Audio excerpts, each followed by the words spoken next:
It's one of the oldest churches in the world, the Church of the Nativity. This is the place where Jesus Christ was born.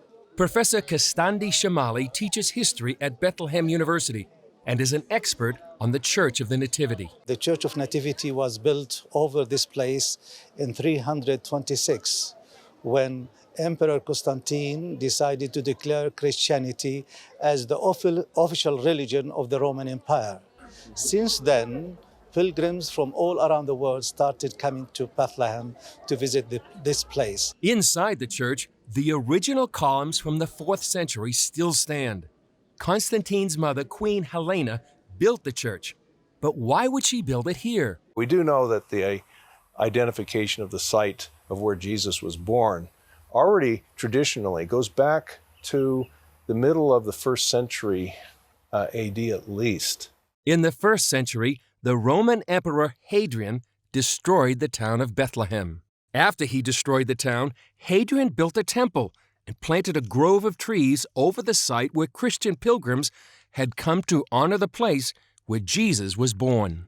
What was left of the house, which was only a cave where the Virgin gave birth to the child.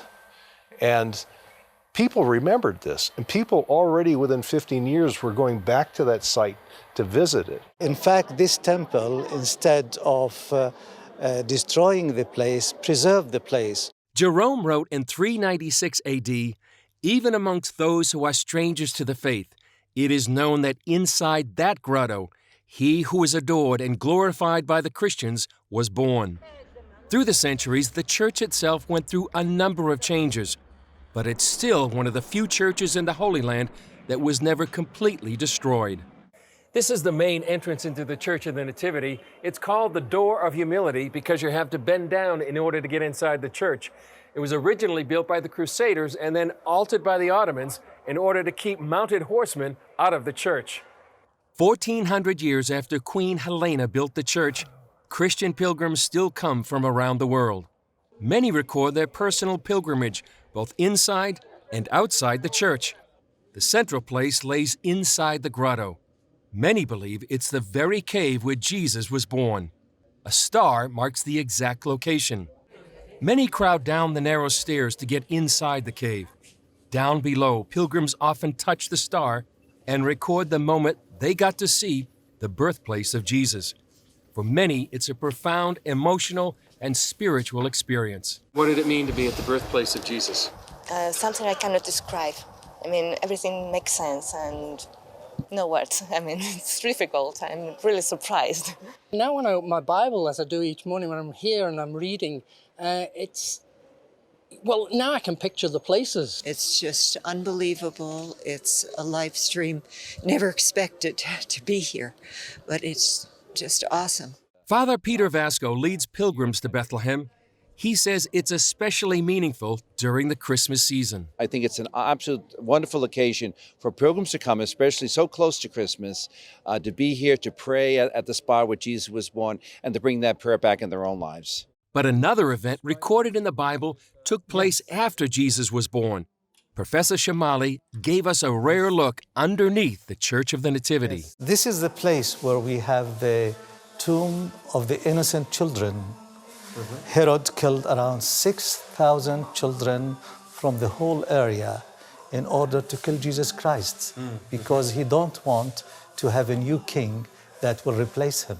We followed Professor Shamali down to some of the tombs below the church. Here are the tombs of the innocent children. These are the bones of some of the children that we believe were killed by Herod. But another significant event took place just outside Bethlehem. Pastor Steve Corey, a local pastor, showed us caves many believe were used by the shepherds on that holy night. Luke 2, 8-11 says, "And there were shepherds living out in the fields nearby, keeping watch over their flocks at night. An angel of the Lord appeared to them, and the glory of the Lord shone around them, and they were terrified.